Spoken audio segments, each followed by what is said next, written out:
benefit of this car, I want to tell you what is the biggest, I would say. You can inflate the bolsters. Whoa.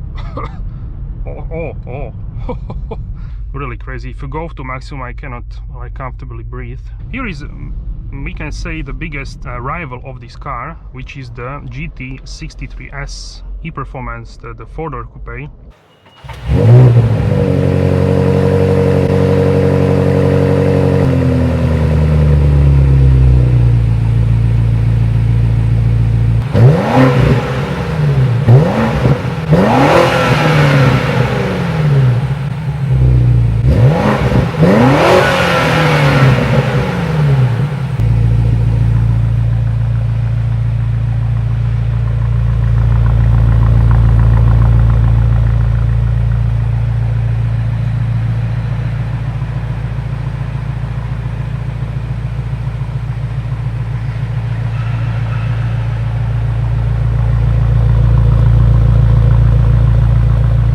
Hello guys, Ivan here and welcome to new video. So today we are here with the new 2025 BMW M5, and in this video we'll go and do a city drive with the new M5. I will tell you my impressions, my first impressions driving this car.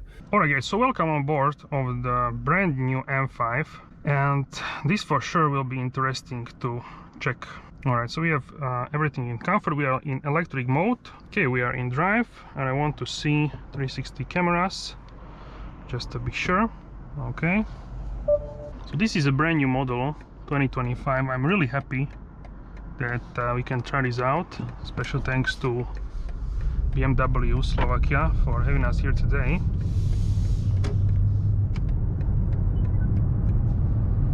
And I'm doing first few meters with the M5. Okay, so these are first impressions. We can call these first impressions, but also city drive, because I'm going into the city center to film some sections over there.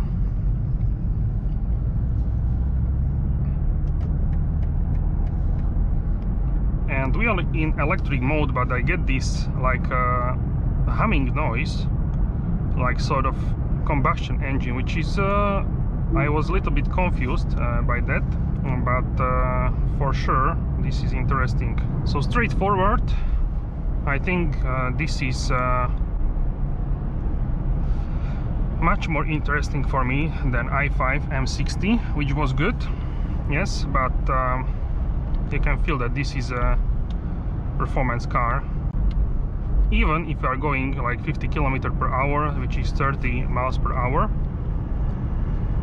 even like that, you can feel that this is something else, something more special than your typical 5 Series. We have all assistant systems, the full package, and this also steers like in the i5 essentially.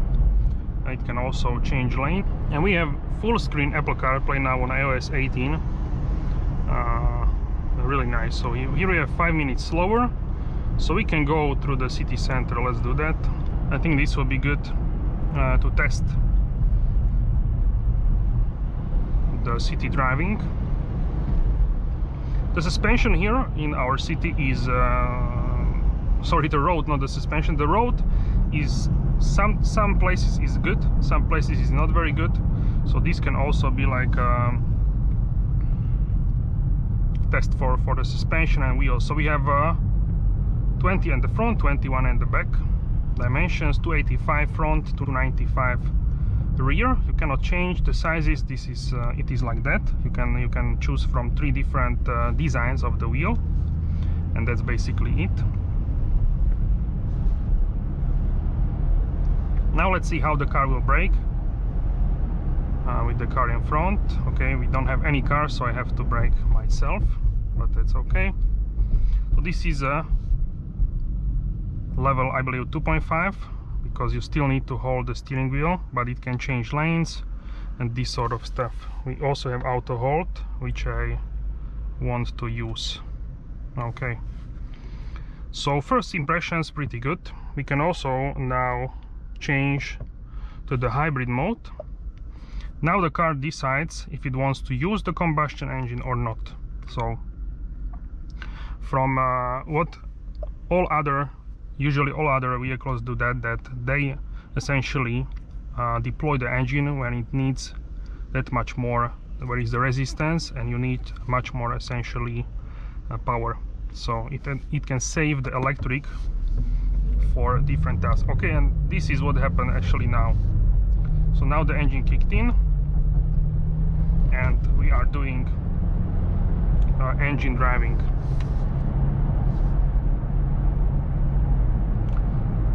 The engine is really smooth. So yeah, very interesting. Here in the first few meters I'm soaking in the atmosphere. I already drove the i5M60, which is basically the electric version of this car, the 5 Series. This is the latest one with the new screens, new M steering wheel. This one is I would say similar or the same as in the M4 Cabriolet, which I drove. Make sure to check that video as well. And we already see the values since driving, so we'll see when we arrive to the destination. We are now on hybrid, so it's pretty smooth. I heard how the engine turned off, but it wasn't like a really big difference. Now the car is slowing down. It's doing its thing basically. We are in electric only, and the range where I can see this 63 kilometers. And yes, I can see here if we are in full, or I'm around 95% full, so you can expect 67 to 69, maybe if you try like 72 kilometers, but around this number. And so first impressions are really good. I'm wondering if we have here the single glazed windows. Big benefit of this car, I want to tell you what is the biggest, I would say. The biggest is the price, because it's not as expensive as some people were thinking. So it's essentially pretty nicely priced. So that's the biggest advantage of this car. So this car is priced at 150k with the V80 essentially. So let's try here. Okay, pretty good actually. The steering is pretty light. Here is, we can say, the biggest rival of this car, which is the GT63S e-Performance, the 4-door coupe, here in white. And you can see the charging port. On this car the charging port is here in the front on the driver's side, in Europe in the UK on the passenger side, I believe. And these are, we can say, two biggest rivals, these two cars, these plug-in performance hybrids. So if we talk in numbers, this is 4.4 liter V8, this is 8-cylinder, same as the GT 4-door. This one has 727 horsepower total system output. So from the combustion engine we have 585 horsepower, and from the electric 197, but you cannot count these together, so system output is 727. The weight is 2510 kilos EU weight, and that also includes the driver and average driver and average luggage. The 4-door is 2380 kilos EU weight as well. So it's lighter actually. And why is that? I would assume mainly because the batteries in this car are much bigger in terms of the capacity. That's why you can have a much bigger EV range. So 70 kilometers, let's say, and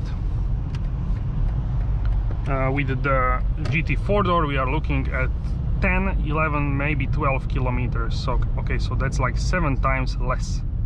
So it's pretty big difference in terms of the EV range.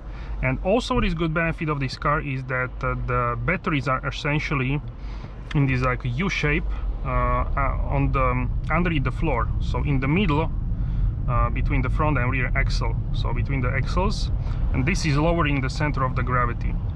For example, the 4-door has a hybrid system and also the batteries on the rear axle, which is pressing on the rear axle, so that's also the difference. So this is more like a bigger EV range essentially. So now we are just gliding in electric. If I'm not pressing on the accelerator a lot, the car is just chilling in electric. You can force the engine to go into the combustion.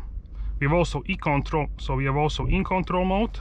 This one is essentially hybrid operation to condition the drive for maximum driving performance. This includes the temperature of the combustion engine and high voltage battery and its charge status, and can be attained quickest by driving in a moderate manner. See progress bar for status. Okay, so this is sort of like a charging, using the, and also bringing the temperature when you want to go for the racetrack.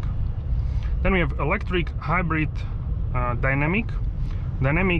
So hybrid drive, focusing on balancing drive power for longer distances. So this should use the engine more. Then dynamic plus, hybrid drive, focusing on maximum drive power for short distances. So if we go and check here the settings, so now we can see that we are in comfort. Still in dynamic we are in comfort for the basically everything. So you can have M mode as well. This one you can go to sport. Now it changes in the setup. So you have setup settings as well as in other M cars. You have M1 and M2. M2 is essentially the most powerful, we can say. So this is interesting. So you have many options where you can set up the powertrain settings, the hybrid settings, depending what you want to do essentially with the car. So it feels, I'm not gonna say it's uncomfortable, because it's not. It's stiff for this car, yes, but I would say it's fine for me. It's not stiff in terms of the it would hurt my bottom, not like that. I can feel the road, this uneven road. The road patch is okay, you can feel this, but the damping is like is nice. So no problem for me essentially with the comfort. We can go back here and we can check here the settings. So for the M sound we have on, okay, in the setup. In M1 we can check drivetrain, we can go to sport, we can turn on the M1. M hybrid, we can go to dynamic. Let's say we can go to dynamic. Transmission drive logic, let's say sport. Energy recovery mid, chassis, let's say sport, or we can leave the comfort, okay. Steering sport, and brake can be okay, can be sport as well. DSC on, and M2 can be set up to even more performance. So you have M hybrid and drivetrain. So this is new setting. Transmission in S, drive logic in the maximum, steering, brake, DSC, MDM, X drive, four-wheel drive sport, M sport on. So M1 could be like a combustion sort of performance light, we can say. You can hear this like humming noise. Luckily this car is run it in already, so we can try the performance. Now if you are in hybrid, if I press the M1, the engine kicks in, okay. So this is how it essentially works. And the interior is really nice. We can try and check the seat comfort adjustments. Seat depth is adjusted to enable more comfortable seating position. Okay, seat position when you sit. I'm trying to find if it has if you can inflate. Okay, so you can backrest with, so you can slide controller to adjust. Okay, so like you can inflate the bolsters. Whoa. Oh. Okay, so this is like wow, this is much better than on the M4. So in M4 I would go for the bucket seats, but here you don't really have to, because the bolsters are just really crazy. If you go to maximum, I cannot comfortably breathe, so it's maybe for the racetrack. The Kyalami orange, right now it's like overcast, so hopefully the rain will end, but yeah, I really like this color. It's sort of like a Hermes color, maybe less orangey, but sort of in the sort of Hermes shades. I want to just see the temperatures. Okay, so here we have the temperatures. You can also see the temperature for the battery, engine oil. We are not warmed up fully,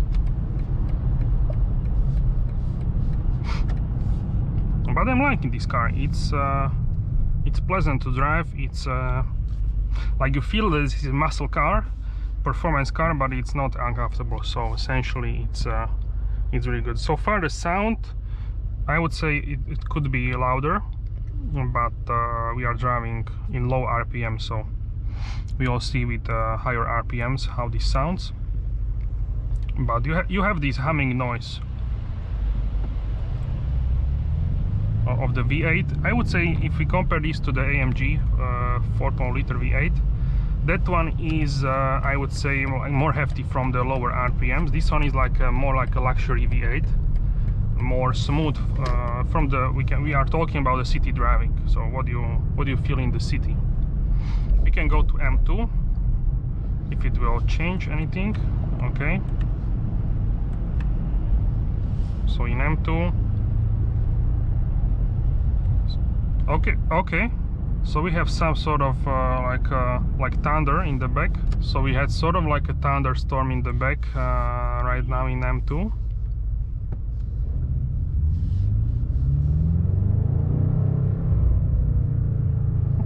Okay.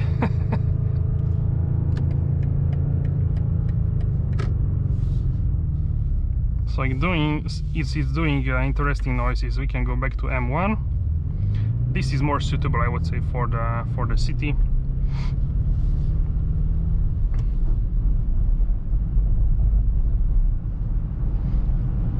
The steering is nice, I would say. It's not heavy, even in sport. In M2 it's a little bit more heavy, but in M1 it's like heavier, but nothing like crazy heavy. Here we have also M4 Touring in the same color. So this is the Isle of Man green. Really nice color. It pops in the sunshine like a crazy. Right now it still pops, but it's more like, I would say, sporty but elegant color. So very nice one. If I would go for this color, I would say no. For me, this is not my choice. I would like white as my car, but also what I like is the frozen, I would say frozen gray, which I saw when the car was not even unveiled. It was in the hidden room, basically, where we saw the car without the phone. So I couldn't take pictures because it was before the official reveal. But that looked much more, I would say, aggressive. This one is like sporty, but still it has this sort of elegant design for sure. Steering wheel nice in the leather. I really like this new. This is much more improved, much better than before. Now on stationary, you still can hear the engine, which is a nice surprise. First impressions, don't even need a lot of like a throttle input, and the car goes like effortlessly, I would say.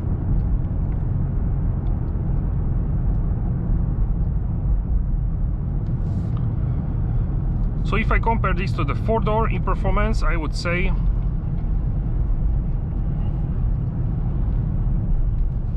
in performance is quieter in the interior, is more insulated.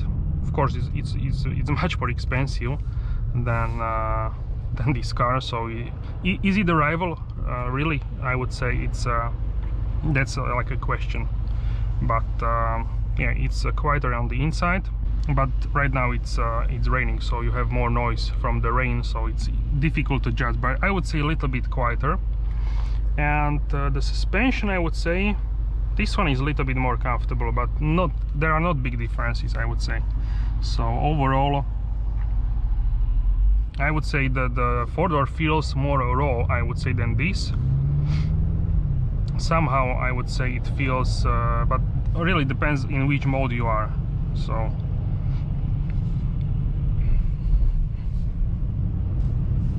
but in a way they are comparable but different. The biggest difference, I would say, is the transmission, and also the engine. The engine, what you feel in the engine.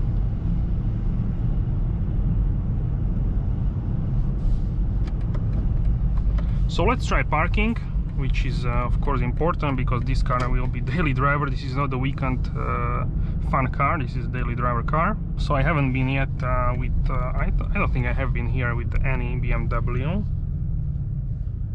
so this will be interesting. Can lower the windows.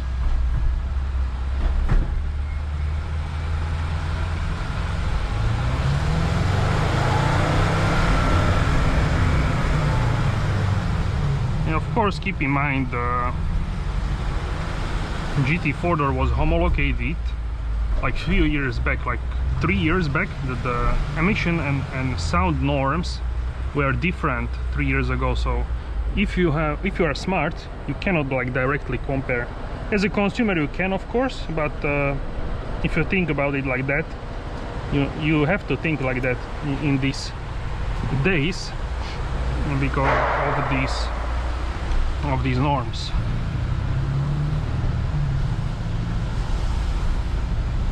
In M2 you can also see the big number for the gear, and the car is really, I would say,